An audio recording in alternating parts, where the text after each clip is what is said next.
The following video is one of a series of digital stories, songs, and prayers that the amazing folks at Tsow-Tun Le Lum have compiled to help you manage and cope with what can be lonely, fearful, and difficult times. To reach them for confidential help via phone, email, FaceTime, and/or Zoom, please call toll-free at 1-888-403 3123. Well, good morning to Good our morning. Wellness Wednesday viewers, of which there are considerable. A really innovative program, a digital program that has been created by the amazing people at the Tsow-Tun Le Lum Society, Substance Abuse Treatment Center in Nanaimo. And we've now been doing this program for about 3 months. And I'm lucky today to be talking to Monica Jeffrey. Hi, Monica. Hello. Hi, and you're going to be chatting with us today. So let me just give you a quick framework of what we're doing. What is the program all about? So this was designed and created last fall, really in the depths of COVID, to help those folks listening who are lonely, who are hurting, who are going through some challenging times. And then every Wednesday through a video to listen to speakers who could provide some uplifting advice or singing or help, and just make that person, on the other side who's really struggling feel a little bit better. So that evolved into something we call Wellness Wednesday. We post these videos every week on the Tsow-Tun Le Lum Facebook page. They've been very popular. And today we're going to be talking to you. So as a beginning, tell me who you are and where you are and what you do. What's up? Wai Wilps Miluulak Kitsegas Padek. So my English name is Monica Jeffrey. I am from the Gitxsan Nation. I also have Tsimshian heritage through my grandfather. My mother is a hereditary head chief, and I come to you currently from the Tsimshian territory in Terrace, BC, but I am originally from the traditional village of Kitsegas, which is about a 3-hour drive on a logging road outside of Hazelton. Hmm. Oh, that's neat, and it just happens to be the general rule. I'm a person who's just helping Tsow-Tun Le Lum put these videos together. I'm the technology guy, but I happen to live in Victoria, and we've got beautiful weather. What is the weather like up there right now, Monica? Well, spring is finally starting to show. Wonderful birds in the air, geese flying. Yesterday we had clear skies. There's anticipation for more clear skies today and warmer weather. So later That's in the great. week, even warmer yet. Weather has such a role in how we feel every day. I certainly feel a little bit better. It's just a little bit easier to cope with all these crazy things. So what are your feelings and suggestions and advice around helping someone feel a little bit better as they listen to you today?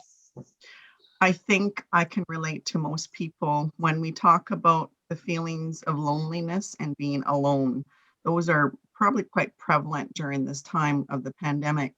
I seek a lot of help from my own natural sources. It's really difficult to confide in people. I'm relatively new to Terrace, so I don't have a big social network.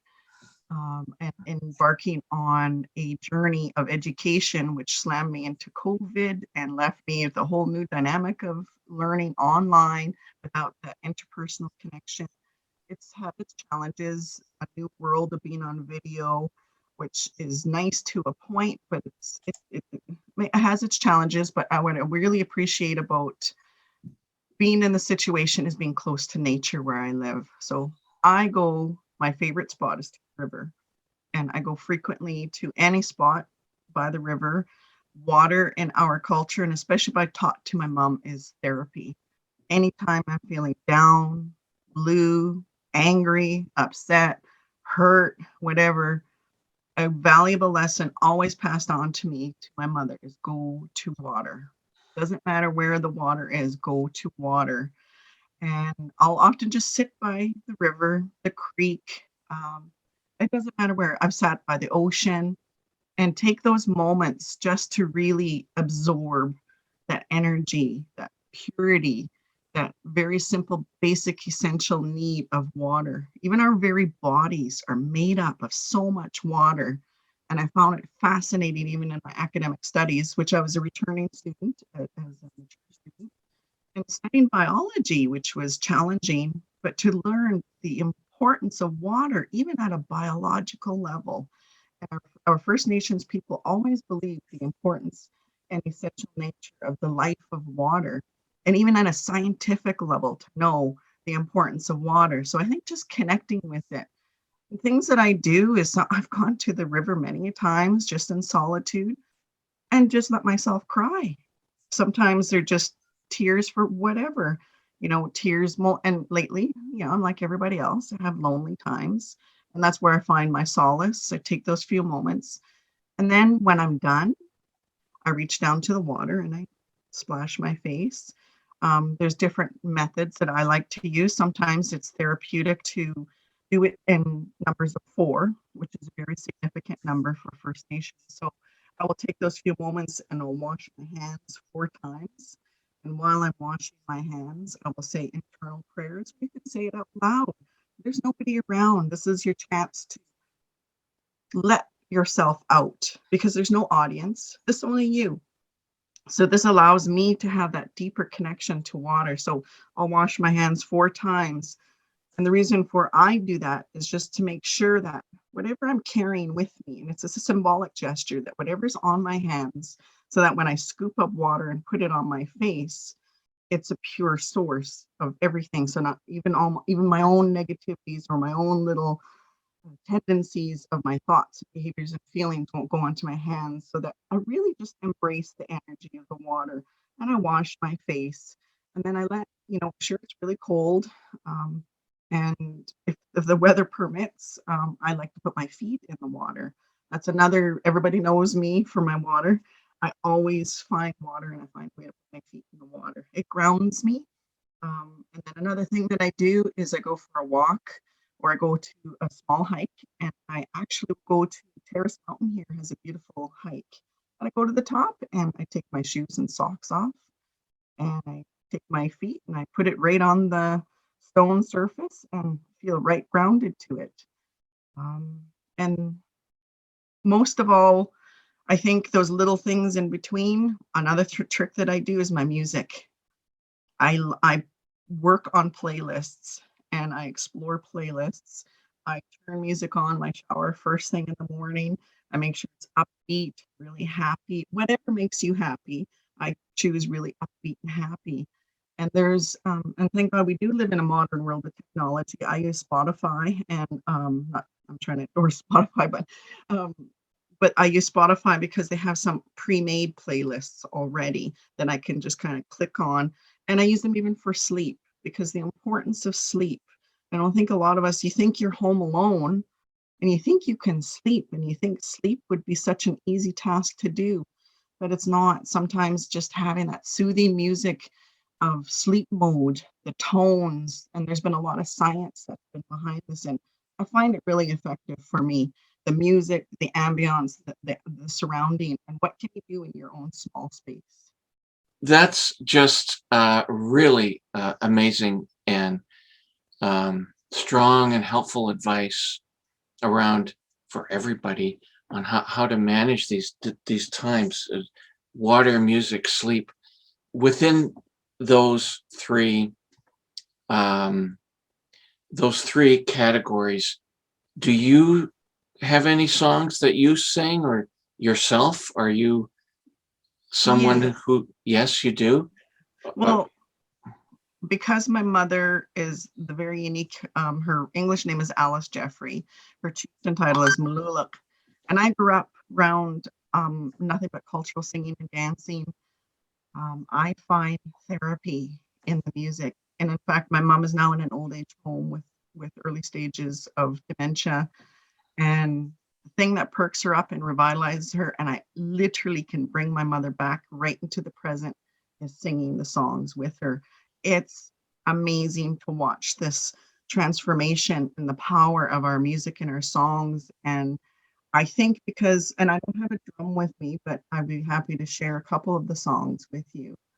The two songs that I turn to in my life, my cultural life, my because I take over my mother's hereditary chief duties a lot. So in my cultural slash business life, and also in my professional life and my academic life, I'm in the forest, in the bush. I'm in the raw nature. And I've even been rafting on the rivers. And sometimes that takes courage. So, how do you build up courage? Well, my courage are my songs. So, this one song is composed by my mother herself. So, many years ago, when we used to do public performances, and we created a performance, a whole show at the Museum of Anthropology at UBC, and we did it during the summer, and it was based upon a legend of Tsow-Tun. And this is a young lady and her grandmother that survived. They're only survivors of the village, and their mission to find a husband for her so that their people could carry on. And several creatures come forward and answer the grandmother's call. And one of the creatures, of course, is the bear. And so, and my mom and her skill and talent was just beautiful. So I'll sing you the song, and just so that, and I don't have a drum, but if I'll try and use my hands. So it's hey, he no, ho, hey, hey, he no, ho, hey, hey, he no, ho, hey. What I am Lord, and how we you.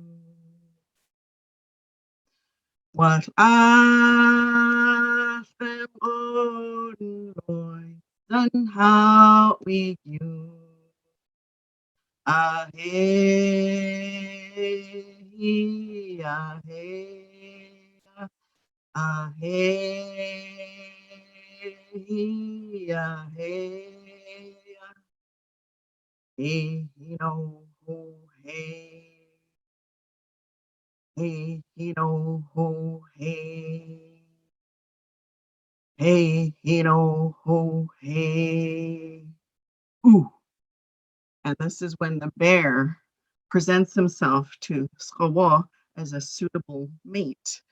And what I love about the song is that it's a great big powerful bear, and still he is refused. He is not allowed. And just to show that power, and I'm around grizzlies, I'm around black bears, I'm around a lot of other people that have these, I think it's a natural fear, but my mom always taught me to embrace, not to be fearful, and to speak to them directly, and to realize that they're our brothers and our sisters, even the animals and the creatures. So that's one of the songs that I really connect with when in times of fear and times that I need to build my strength. Well, that's an extraordinary song that you did without a musical instrument. You're very talented. Um, you've expressed a lot of ways in which someone can deal with these difficult times. How would you like to end our vodcast today? I think I want people to know that you don't even have to go out to nature to do this stuff.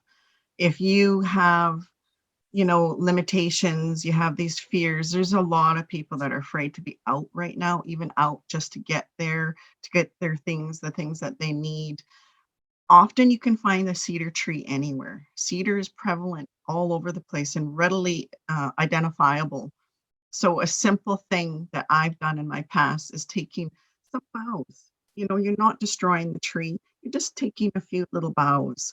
You can take the boughs and lie them around your house just for an essence. Some people, you can even, there's different uses for cedar, and I encourage people to look at it. If you feel brave enough, something you can do at home is simply to have a cold shower. And when you do a cold shower, there's different ways that you can do just a very cold shower. And I believe even Tony Robbins is endorsing even cold baths, like to have these ice cold baths just to refresh you. But in a lot of cultures, what we used to do is we'd have cold baths in the creeks and the rivers, and we used to whip ourselves right afterwards with cedar bow. And it sounds painful, but it's not. And it's actually very, it's a very unique sensation, and it shakens and wakens you up and right down at a cellular structural level that wakens you up. And so there's two ways you can do that. You can either choose to just go in and have a cold shower, or you can integrate it into your regular shower routine, bathe yourself, shower, and that last little minute, as long as you can stand it, the longer the better. Just really allow that cold water and let those emotions and those sounds just come out, and that'll really help you, and you'll feel so refreshed. Hmm. Yeah, because even at, like I said, even at a biological level, because what's happening when you get the shock, you're getting oxygen in. Breathing is so essential. I know I'm really guilty of this, is I don't often breathe right. I'll catch myself. And posture, there's a whole, it's called Alexander technique on physiotherapy, and a man that discovered from losing his voice that a simple action of straightening his posture got his voice back. And he took it into a science and developed and elaborated on it and write down the posture. So if you're sitting ergonomically correct, putting your shoulders back with your blades together, and I call it zipping up, kind of zip up.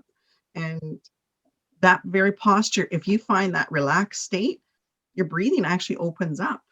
And I've done a lot of things because I've been injured a lot in my life. So I've done a lot of things with physical, really embracing that physical moment, identifying feelings right down in your whole body. And it requires, and I'm not a good meditator. So I take micro moments, and I embrace that. And I think that's one thing I found, is that not putting those high expectations. There's disciplines in meditation, and you look at these, mantras and these people doing these amazing things. I've done yoga. I've never been able to do some of the positions but you know what? This sounds funny, but the corpse pose is probably the easiest. You lie on the ground, but there's a technique. Again, you curl your shoulder blades back. You put your whole back against the floor. You lie down with your palms up, down by your side. Spread your legs. So put your body in the most comfortable position you can. You would think that's easy, but you will find your aches, your pains. You'll find all those little things that laying on a floor, even with I prefer a thin yoga mat because I try and get as close to the floor as possible. But you'll notice how much your body is holding tension. And just lying in a simple corpse pose, you start to relax those little muscles. And it's supposed to be something you do at the end of a yoga routine. But I find it just for those micro moments that I just needed. Find a spot on the floor, lie there, and just let your body just go completely numb. Let those muscles just relax. So I'm doing that myself while we're talking. mm-hmm. There's There's different things, right. like your neck, right? So Yeah. I ran heavy equipment in mining. And so I think that first you do the posture thing, then you put a string, pull your head up so that visualize, like literally visualize your head, your neck muscles, and your spine all aligning.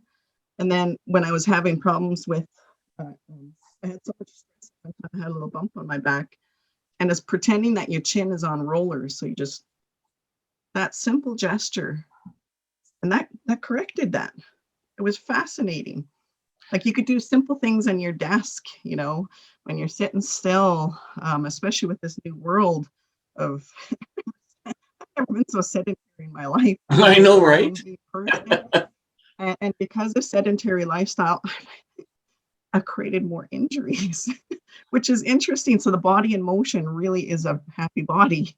And who would have thought that until COVID hit and forced me to be indoors more, to be sedentary more. And I'm like, I should be more active. Maybe the old people had some sound advice in historical times, because I don't remember having nearly as many issues medically, physically. They did. I'm not in disbelief that the past didn't. My grandfather was born in the late 1898 or 99, and he was born very much raw on the land, lived very much raw on the land, traveling trails. And the way he talks about his lifestyle, it's a hard life, but it's a fit life. And I just look at it, and I think the stressors that we have in this day, we're living in a whole new era. We have no longer physical stresses, we have mental stresses. We have stresses because of media time, screen time, the pressures, deadlines, time. Even with COVID, we think that the world has stopped. I've learned in my world, industry has not stopped. So the world did not stop. There's still pressures for deadline. And now with the economy shifting, there's even more pressures. And I'm like, oh, at a time where we should be healing, we're now going to be in an economic recovery, which means we're going to have to look to even more measures of how we're going to help ourselves. Well, it's you often hear, gee, when are we going to get back to normal? How are we going to get back to normal? I'm suggesting, and a lot of people are now sharing that viewpoint, there is not going to be a new normal, or we're not going to get back to the new old normal. We're going to have a new normal, and that will be a lot of what you just explained. There'll be a lot of this, and it'll be part of this sort of new kind of working day, and there will be a lot of stresses, both physically and mentally, on that. And some of the great advice you've provided today. Any final words that you'd like to say, or just, always look to a positive future. That's what I have to believe. And my shift, not just COVID, prior to COVID, I had a lot of hardship, a lot of major shift in my life. And I made a decision when that major event happened in my life to not let it get me down. Find the positive. And that's what I did. I took every negative situation and I found every mental effort to try and find a positive side to it. And that's what I'm doing with COVID. What I'm hoping, and I reach out to people, is let's make a better future, not the one that we had in the past. Maybe let's slow things down a little bit. Maybe let's take COVID as an example to slow down.